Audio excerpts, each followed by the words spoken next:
नमस्कार दोस्तों, ethics beyond definition series में आप सभी का फिर से स्वागत है। आज का हमारा टॉपिक है अभिरुचि एवं अभिक्षमता। दोस्तों, लोक सेवा केवल ज्ञान और कौशल का काम नहीं है। एक अच्छा लोक सेवक बनने के लिए चाहिए सही सोच, सही मानसिक झुकाव, सही नैतिक दृष्टिकोण। इसी मानसिक और नैतिक तैयारी को अभिक्षमता एप्टीट्यूड कहते हैं। सबसे पहले हम समझते हैं कि अभिक्षमता क्या होती है। आखिर यह अभिक्षमता है क्या? अभिक्षमता एक मानसिक प्रवृत्ति है। क्या है? अभिक्षमता एक मानसिक प्रवृत्ति है। अभिक्षमता किसी व्यक्ति की केवल बाहरी योग्यता नहीं होती, बल्कि यह उसके मन से जुड़ी हुई एक मानसिक प्रवृत्ति होती है। अभिक्षमता यह बताती है कि व्यक्ति किसी काम को करने के लिए भीतर से कितना तैयार है और उसका दृष्टिकोण कैसा है। दूसरा पॉइंट, काम को जल्दी और सही ढंग से समझने की क्षमता। अभिक्षमता का पहला संकेत यह होता है कि व्यक्ति किसी काम को कितनी जल्दी और कितनी सही तरह से समझ पाता है। ठीक है, कितना जल्दी और कितना सही तरीके से वो समझ पाता है। एक ही निर्देश को कुछ लोग तुरंत समझ लेते हैं, जबकि कुछ लोगों को बार बार समझना पड़ता है। जैसे किसी कार्यालय में नई प्रक्रिया लागू की जाती है, तो जो उच्च अभिक्षमता वाला कर्मचारी होता है वह उसे जल्दी समझकर लागू कर देता है, जबकि कम अभिक्षमता वाला कर्मचारी भ्रमित रहता है। तो काम को जल्दी और सही ढंग से समझने की क्षमता है अभिक्षमता। ठीक है। तीसरा बिंदु, काम को ईमानदारी से करने की प्रवृत्ति। अभिक्षमता यह भी तय करती है कि व्यक्ति अपने काम को कितनी ईमानदारी से करता है। सही अभिक्षमता वाला व्यक्ति काम में शॉर्टकट नहीं अपनाता और नियमों का पालन करता है। क्लियर है? जैसे यदि किसी कर्मचारी को रिकॉर्ड तैयार करने की जिम्मेदारी दी जाए, तो उच्च अभिक्षमता वाला कर्मचारी सही आंकड़ों के साथ रिकॉर्ड बनाएगा, ईमानदारी से वह काम करेगा। ठीक है ना? कोई जल्दबाजी नहीं करेगा, कोई शॉर्टकट नहीं अपनाएगा, बल्कि नियमों का पालन करते हुए कार्य करेगा। चौथा बिंदु, जिम्मेदारी निभाने की क्षमता। तो अभिक्षमता का जो महत्वपूर्ण पहलू है वो है जिम्मेदारी। इसमें यह शामिल होता है कि व्यक्ति अपने कार्य के परिणामों को कितनी गंभीरता से लेता है। कार्य के परिणामों को कितनी गंभीरता से लेता है। यहाँ पे परिणाम बहुत इंपॉर्टेंट है। जैसे कि यदि किसी अधिकारी को किसी योजना की निगरानी सौंपी जाए, तो उच्च अभिक्षमता वाला अधिकारी यह सुनिश्चित करेगा कि योजना का लाभ सही लोगों तक पहुंचे। क्लियर है? तो सरल शब्दों में अगर अभिक्षमता को देखते हैं तो अभिक्षमता बराबर क्या होगा? किसी काम को सही तरीके से करने की भीतरी क्षमता, क्योंकि ये अभिक्षमता एक मानसिक प्रवृत्ति है। तो किसी भी काम को सही तरीके से करने की भीतरी क्षमता ही क्या है? अभिक्षमता। यह क्षमता व्यक्ति को लगातार बेहतर और जिम्मेदार कार्य करने के लिए प्रेरित करती है। तो हमने समझ लिया कि अभिक्षमता क्या है। ठीक है, अब हम आगे बढ़ते हैं। अब हम समझेंगे अभिरुचि और अभिक्षमता का अंतर। ये बहुत महत्वपूर्ण है, क्योंकि अभिरुचि एक अलग कॉन्सेप्ट है, अभिक्षमता एक अलग कॉन्सेप्ट है। इसे हमें बारीकी से समझने की जरूरत है। फर्स्ट पॉइंट, अभिरुचि का अर्थ क्या है? अभिरुचि का अर्थ काम करने की इच्छा। इच्छा पे ध्यान दीजिए, ये इंपॉर्टेंट है। और अभी हमने अभिक्षमता भी समझा। अभिक्षमता का अर्थ क्या है? काम करने की क्षमता। तो अभिरुचि का संबंध होता है इच्छा से और अभिक्षमता का संबंध होता है क्षमता से। तो चलिए पहले बिंदु से स्टार्ट करते हैं। अभिरुचि का अर्थ क्या है? काम करने की इच्छा। अभिरुचि का मतलब है कि किसी व्यक्ति के भीतर किसी काम को करने की रुचि या इच्छा होना। यह बताती है कि व्यक्ति किस प्रकार के काम में दिलचस्पी रखता है और वह किस दिशा में जाना चाहता है। उदाहरण के लिए, किसी छात्र को प्रशासनिक सेवा में जाने की इच्छा है, उसे समाज के लिए काम करना अच्छा लगता है, यह उसकी अभिरुचि को दर्शाता है। ठीक है। दूसरे बिंदु पाइए, अभिक्षमता का अर्थ, जो कि हमने अभी डिटेल में जाना है। अभिक्षमता का मतलब क्या होता है? अभिक्षमता का मतलब है किसी काम को सही ढंग से करने की क्षमता। यहां इच्छा नहीं है, इच्छा का मतलब नहीं है, यहाँ पे क्या है? अभिक्षमता, किसी कार्य को सही ढंग से, सही तरीके से करने की क्षमता ही अभिक्षमता कहलाती है। इसमें समझ, ईमानदारी, निर्णय, तो इसमें समझ, ईमानदारी, निर्णय ये सब लेने की शक्ति होनी चाहिए और जिम्मेदारी निभाने की योग्यता होनी चाहिए। तो अभिक्षमता में क्या क्या शामिल है? अभिक्षमता में शामिल है समझ, ईमानदारी, निर्णय लेने की शक्ति और जिम्मेदारी निभाने की योग्यता। उदाहरण के लिए, जैसे हमने अभी वो बात की, एक छात्र का उदाहरण दिया कि किसी छात्र को प्रशासनिक सेवा में जाने की इच्छा है, उसे समाज के लिए काम करना अच्छा लगता है। वही छात्र जब प्रशासन में आता है और दबाव की स्थिति में भी संतुलित और सही निर्णय ले पाता है, तो यह उसकी अभिक्षमता को दिखाता है। तो पहले सिर्फ अभिरुचि थी, सिविल सेवा में आने की अभिरुचि, इच्छा थी, समाज के लिए अच्छा काम करने की इच्छा थी, और जब वो प्रशासन में आ जाता है तो वो संतुलित निर्णय ले पाता है, सही निर्णय ले पाता है कि नहीं, यह किस पर डिपेंड करता है?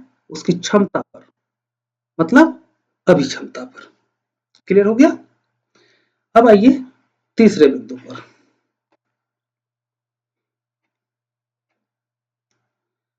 अभिरुचि और अभिक्षमता में मूल अंतर।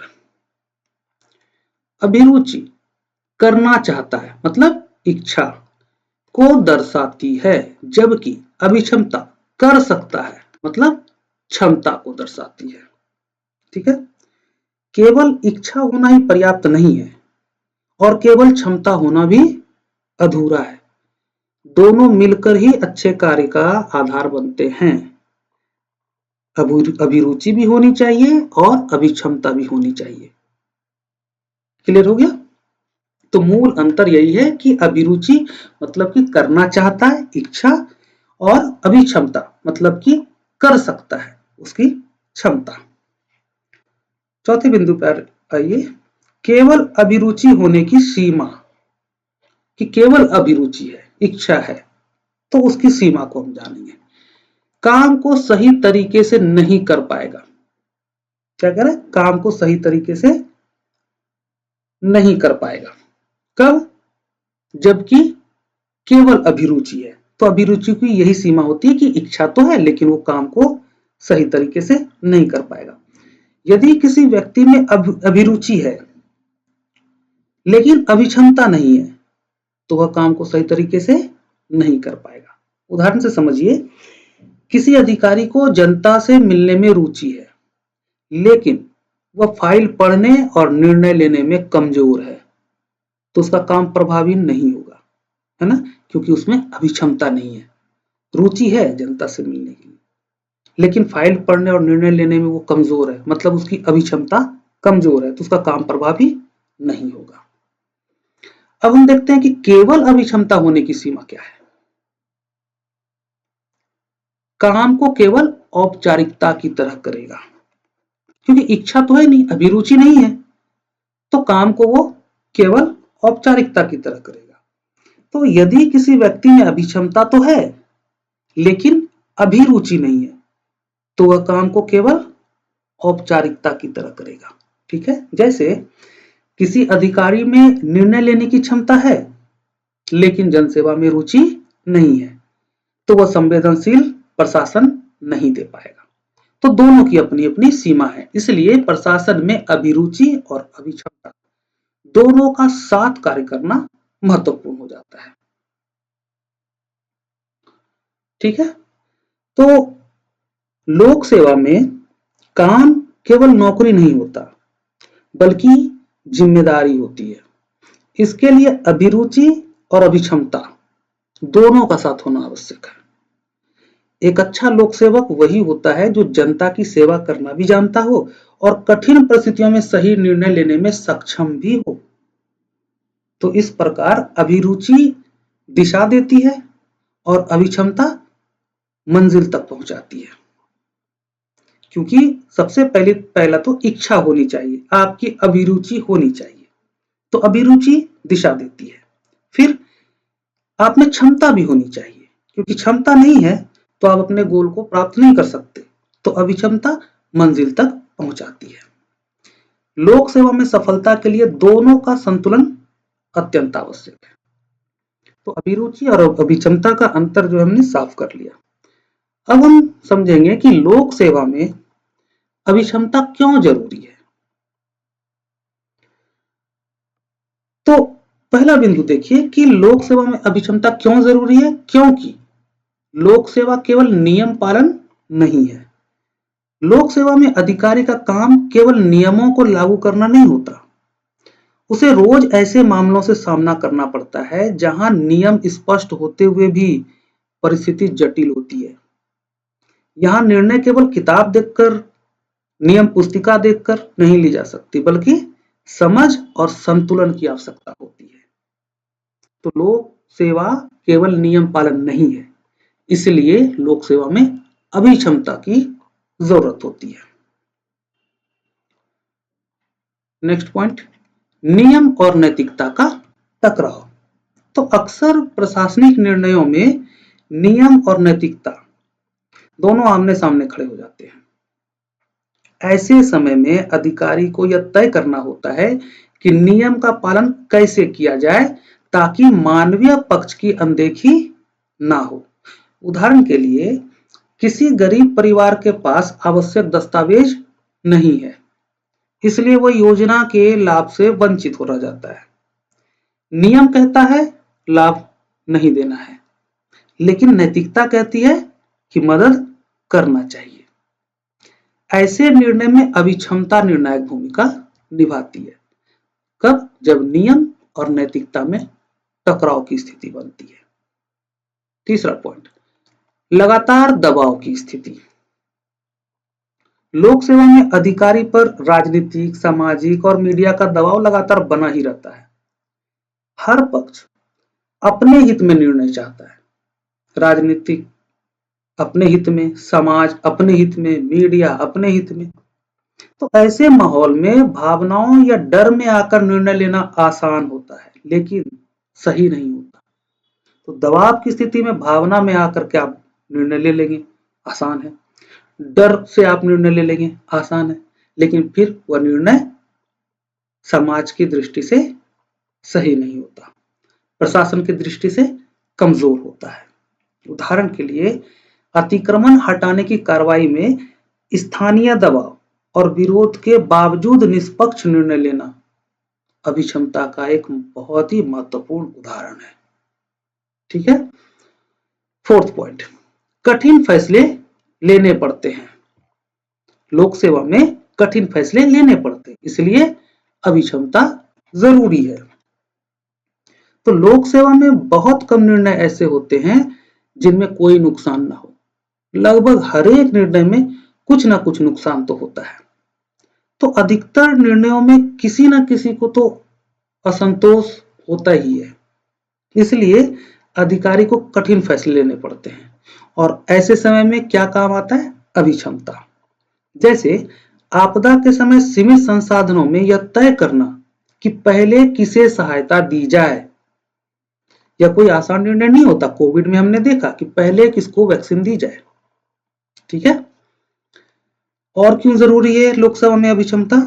तो किताब का ज्ञान सीमित होता है। किताबें सिद्धांत सिखाती हैं, लेकिन वास्तविक परिस्थितियां किताबों जैसी नहीं होती, वो अलग होती हैं। हर स्थिति अलग होती है और हर समस्या का समाधान नियम पुस्तिका में नहीं लिखा होता। ऐसे में क्या काम आता है? अभिक्षमता। ठीक है। अगला पॉइंट, अभिक्षमता व्यवहारिक समाधान देती है। सबसे महत्वपूर्ण बात क्या है कि अभिक्षमता व्यवहारिक समाधान देती है। अभिक्षमता अधिकारी को यह क्षमता देती है कि वह ज्ञान को परिस्थिति के अनुसार लागू कर सके, मतलब व्यवहारिक पक्ष पर जोर है। यही क्षमता उसे दबाव में भी शांति, संतुलित और जिम्मेदार निर्णय लेने में मदद करती है। ठीक है। अंतिम बिंदु, लोक सेवक और सामान्य कर्मचारी में अंतर। तो अभिक्षमता ही वह गुण है जो एक सामान्य कर्मचारी और एक प्रभावी लोक सेवक के बीच अंतर पैदा करता है। एक सामान्य कर्मचारी नियम के अनुसार चलता है, लेकिन एक लोक सेवक, एक प्रभावी लोक सेवक, उसको निर्णय लेना होता है, उसके पास निर्णय लेने का अधिकार होता है। तो अभिक्षमता ही एक सामान्य कर्मचारी और एक लोक सेवक में अंतर करता है। जहां केवल ज्ञान वाला व्यक्ति उलझ जाता है, वहीं अभिक्षमता वाला व्यक्ति रास्ता निकाल लेता है। तो ये सारे कारण हैं जिस कारण से लोक सेवा में अभिक्षमता जरूरी है। लोक सेवा में सफलता केवल किताबी ज्ञान से नहीं आती है। जब नियम टकराते हैं, दबाव बढ़ता है और फैसले कठिन होते हैं, तब जो अभिक्षमता है वही अधिकारी को सही दिशा दिखाती है। क्लियर है? हम जानेंगे लोक सेवा में आवश्यक अभिक्षमताएं।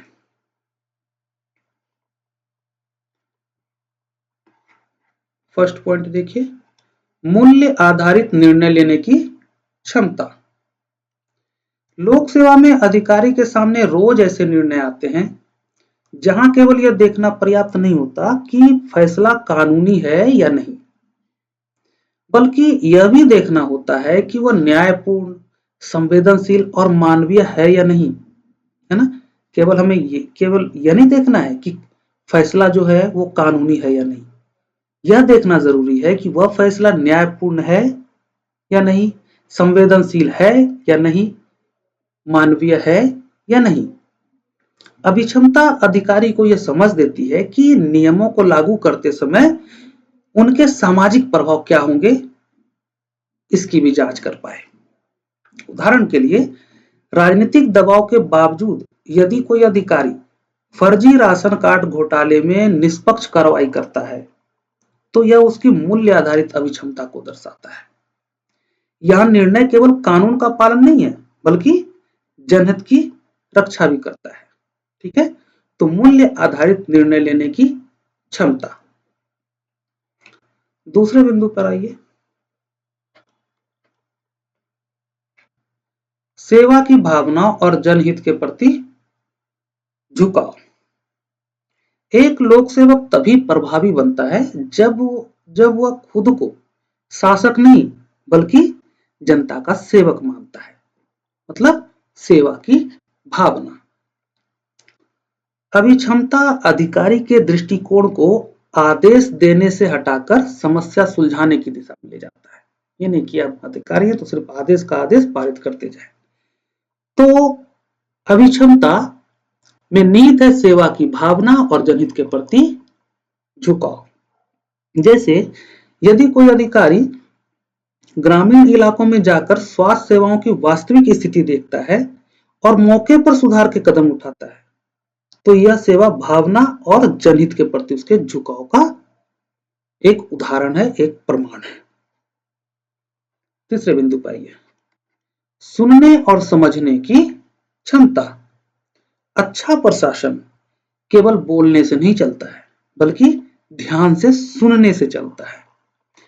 अभिक्षमता अधिकारी को यह सिखाती है कि निर्णय लेने से पहले वह जनता, सहकर्मियों और वरिष्ठों की बात को समझे।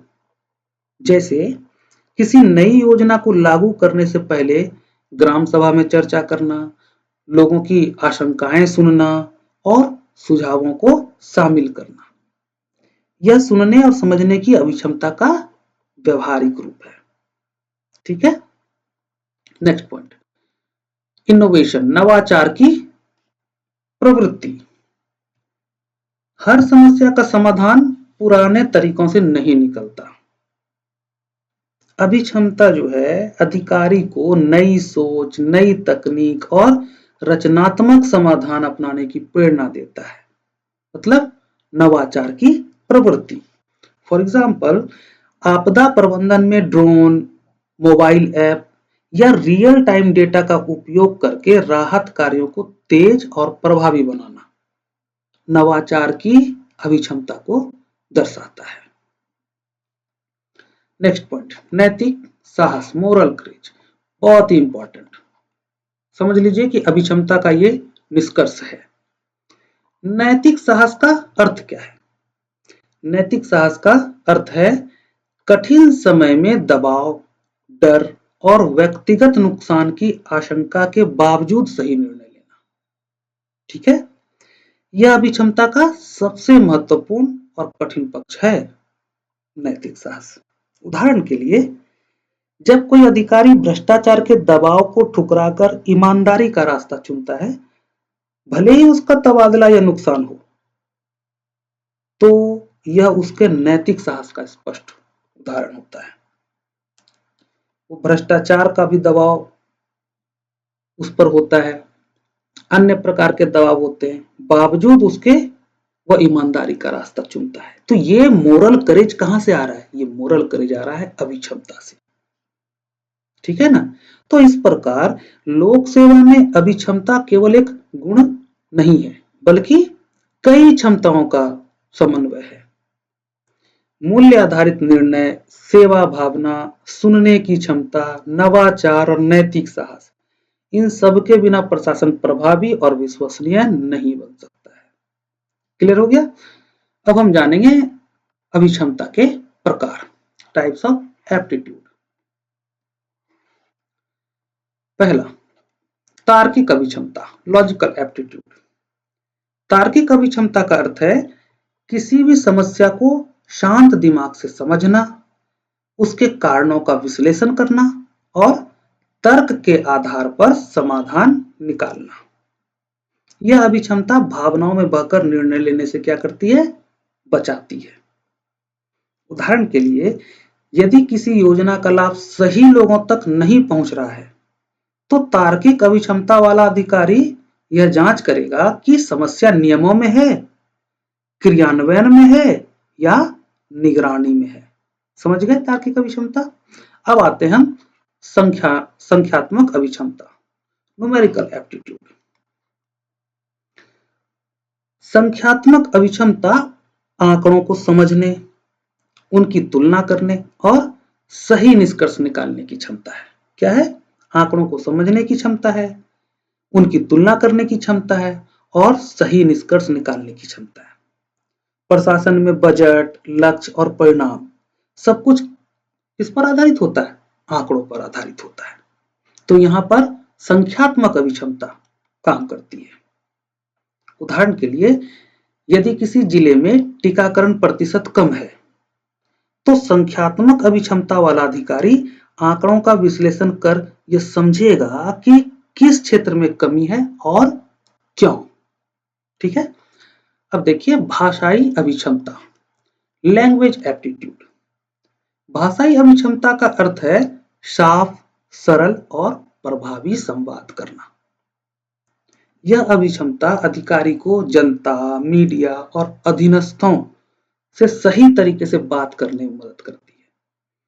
तो जब कम्युनिकेशन करना है, साफ सुथरा कम्युनिकेशन, प्रभावी कम्युनिकेशन, तो वहां भाषाई अभिक्षमता काम आती है। उदाहरण के लिए, किसी संवेदनशील घटना पर यदि अधिकारी स्पष्ट और संतुलित भाषा में प्रेस ब्रीफिंग देता है, तो अफवाहें कम होती हैं और जनता का विश्वास बना रहता है। चौथा प्रकार, स्थानिक अभिक्षमता, स्पेशल एप्टीट्यूड। स्थानिक अभिक्षमता का संबंध स्थान, दिशा, क्षेत्र और योजना की समझ से होता है। यह विशेष रूप से आपदा प्रबंधन और विकास कार्यों में उपयोगी होता है, क्योंकि वहां पे स्थानिक अभिक्षमता, उस खास स्थान को समझना होता है, उस एरिया को समझना होता है, क्षेत्र को समझना होता है, योजना की समझ होती है। तो ऐसे में स्थानिक अभिक्षमता कार्य करती है। उदाहरण के लिए, बाढ़ या भूकंप के समय राहत शिविर कहां लगाए जाए, किस मार्ग से सहायता पहुंचे, यह निर्णय स्थानिक अभिक्षमता से जुड़ा है। ठीक है। जो पांचवा प्रकार है वह है सामाजिक अभिक्षमता, सोशल एप्टीट्यूड। सामाजिक अभिक्षमता समाज, संस्कृति और मानवीय व्यवहार को समझने की क्षमता है। क्या है? समाज, संस्कृति और मानवीय व्यवहार को समझने की क्षमता। यह अधिकारी को लोगों से जुड़ने और उनका विश्वास जीतने में मदद करती है। ठीक है। उदाहरण से समझ लीजिए, यदि कोई अधिकारी स्थानीय परंपराओं और सामाजिक संवेदनाओं को समझते हुए योजना लागू करता है तो जनता सहयोग करती है और प्रशासन भी अधिक प्रभावी बनता है। तो इस प्रकार अभिक्षमता एक ही प्रकार की नहीं होती। तार्किक, संख्यात्मक, भाषाई, स्थानिक और सामाजिक सभी अभिक्षमताएं मिलकर एक लोक सेवक को संतुलित, प्रभावी और जनहितकारी बनाता है। ठीक है। तो अभिक्षमता एक ही प्रकार का नहीं है, ये सारे प्रकार मिलेंगे तभी एक लोक सेवक जनहितकारी बनेगा, प्रभावी बनेगा। अब हम आगे बढ़ते हैं। अब देखेंगे कि लोक सेवा में अभिक्षमता की उपयोगिता। फर्स्ट पॉइंट, क्या उपयोगिता है? नीति निर्माण और कार्यान्वयन में मदद। ठीक है। लोक सेवा में अभिक्षमता नीति बनाने से लेकर उसे जमीनी स्तर पर लागू करने तक हर चरण में उपयोगी होती है। अभिक्षमता वाला अधिकारी केवल कागज पर नीति नहीं बनाता है, बल्कि यह भी सोचता है कि नीति व्यवहार में कैसे लागू होगी और उससे जनता पर क्या प्रभाव पड़ेगा। उदाहरण के लिए, यदि कोई अधिकारी शिक्षा नीति बनाते समय ग्रामीण और शहरी दोनों क्षेत्रों की वास्तविक जरूरत को समझकर योजना बनाता है तो उसका कार्यान्वयन अधिक सफल होता है। तो लोक सेवा में अभिक्षमता की उपयोगिता क्या है? नीति निर्माण और कार्यान्वयन में मदद। और देखते हैं क्या उपयोगिता है। प्रशासनिक संचार बेहतर होता है। अभिक्षमता से अधिकारी का संवाद स्पष्ट, संतुलित और प्रभावी बनता है। वह न केवल सही शब्दों का चयन करता है, बल्कि सही समय और सही मंच पर बात भी करता है। ठीक है। तो प्रशासनिक संचार को बेहतर बनाने में अभिक्षमता की उपयोगिता है। जैसे उदाहरण से समझते हैं, किसी संवेदनशील मुद्दे पर मीडिया को समय पर और स्पष्ट जानकारी देना, इससे क्या होगा? अफवाहों को रोकने में मदद मिलेगी। ठीक है। और देखते हैं क्या उपयोगिता है। जवाबदेही और पारदर्शिता बढ़ती है। अभिक्षमता अधिकारी को अपने निर्णयों और कार्यों के प्रति जिम्मेदार बनाती है। अभिक्षमता क्या करती है? अधिकारी को अपने निर्णयों और कार्यों के प्रति जिम्मेदार बनाती है। वह अपने फैसलों को छिपाने की बजाय स्पष्ट रूप से समझाने का प्रयास करता है। कोई व्यक्ति अपने फैसलों को कब छुपाता है? जब उसमें पारदर्शिता की कमी होती है, ईमानदारी की कमी होती है। ठीक है। तो अभिक्षमता क्या करती है? अधिकारी को अपने निर्णयों और कार्यों के प्रति जिम्मेदार बनाती है।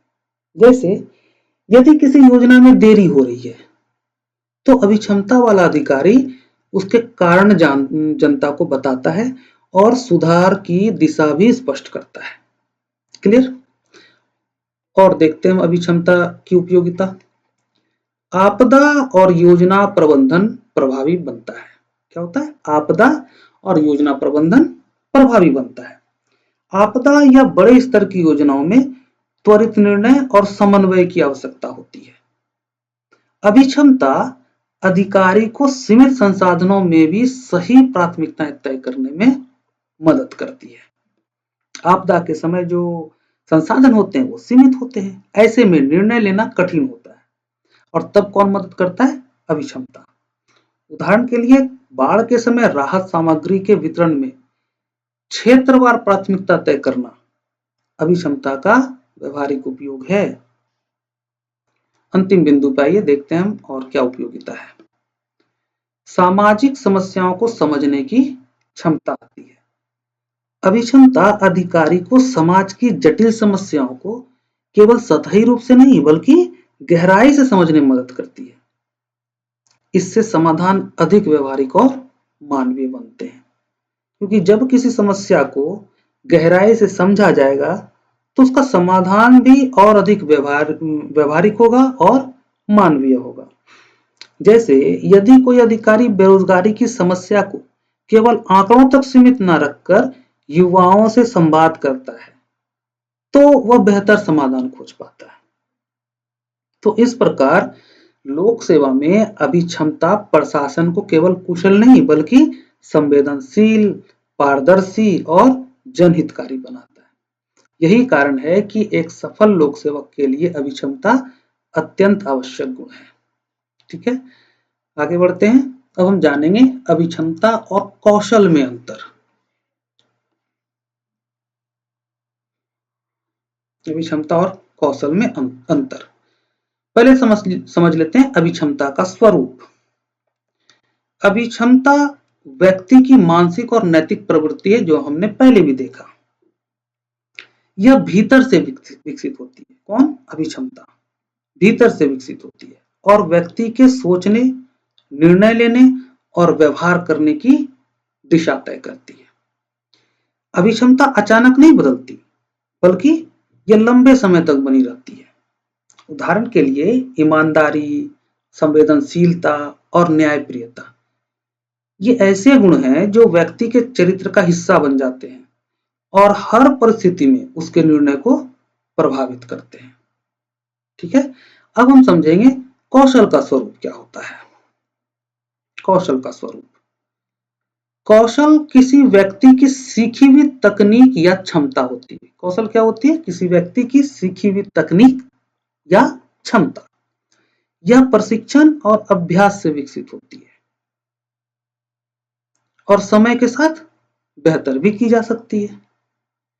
कौशल व्यवहारिक होता है और विशिष्ट कार्य से जुड़ा होता है।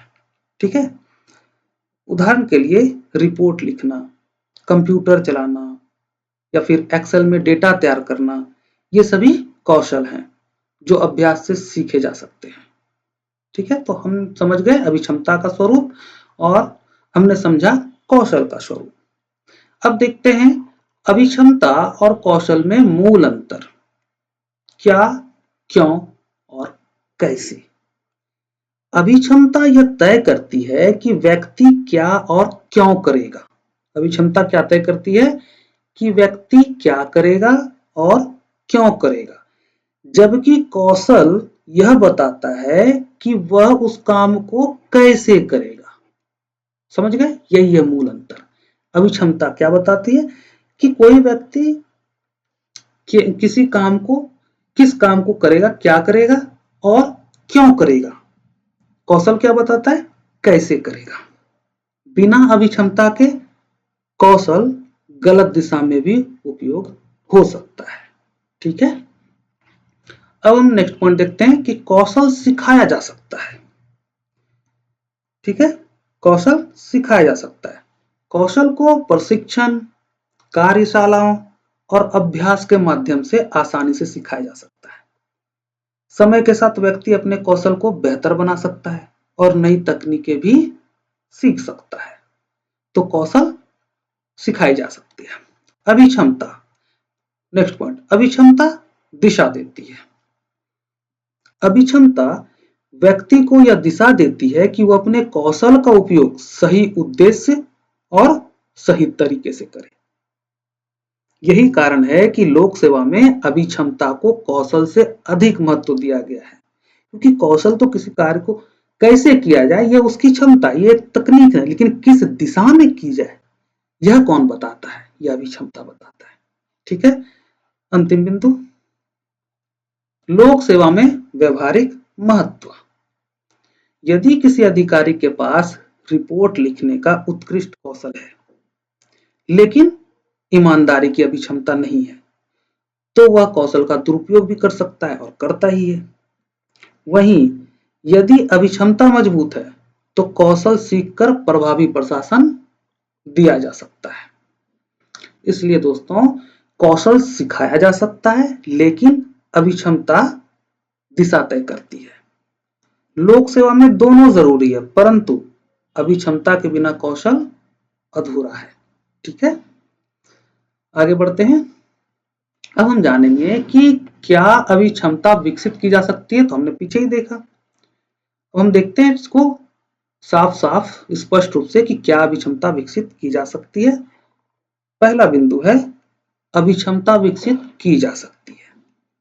अक्सर यह माना जाता है कि अभिक्षमता जन्मजात होती है, लेकिन वास्तव में ऐसा नहीं है। अभिक्षमता बदली जा सकती है और सुधारी भी जा सकती है। सही माहौल, प्रशिक्षण और अनुभव से व्यक्ति की सोच, निर्णय क्षमता और नैतिक दृष्टि को विकसित किया जा सकता है। ठीक है, नैतिक शिक्षा की भूमिका, अभिक्षमता को विकसित करने में नैतिक शिक्षा की भी भूमिका होती है। नैतिक शिक्षा व्यक्ति को सही गलत की समझ देती है। यह उसे केवल नियम नहीं सिखाती, बल्कि मूल्यों के आधार पर सोचने की आदत डालती है।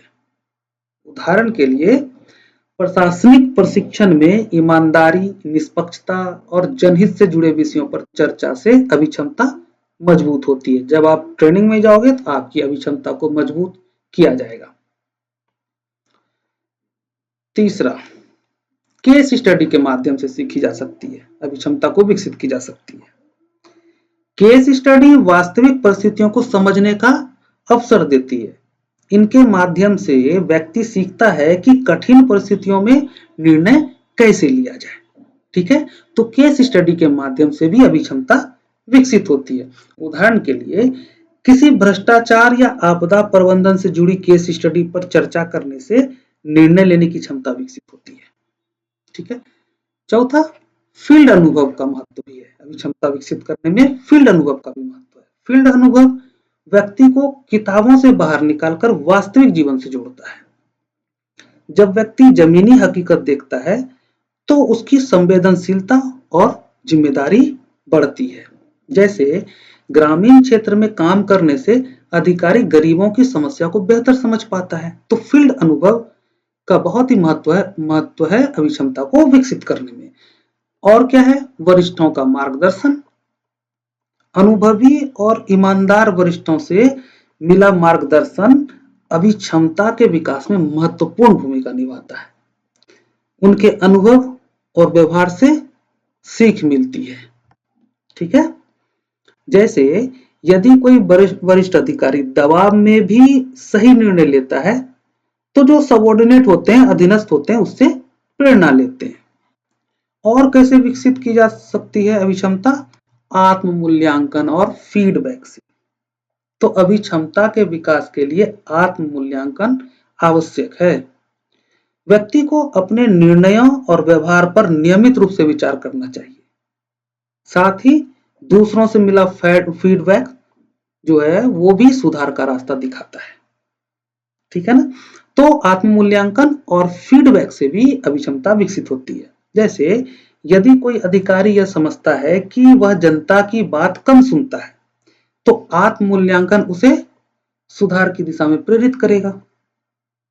तो इस प्रकार अभिक्षमता कोई स्थिर गुण नहीं है।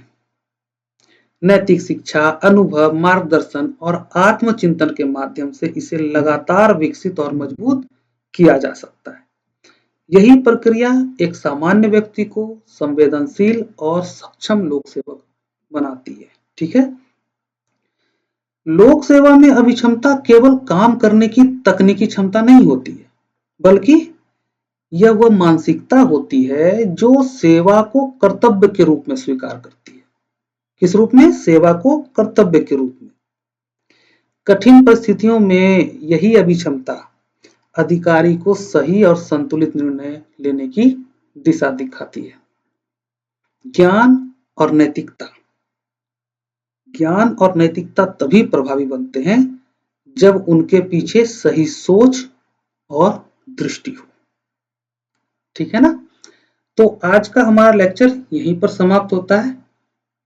आगे मैं फिर दूसरे टॉपिक को लेकर के आऊंगा। अपना ध्यान रखिए। Take care. Bye bye.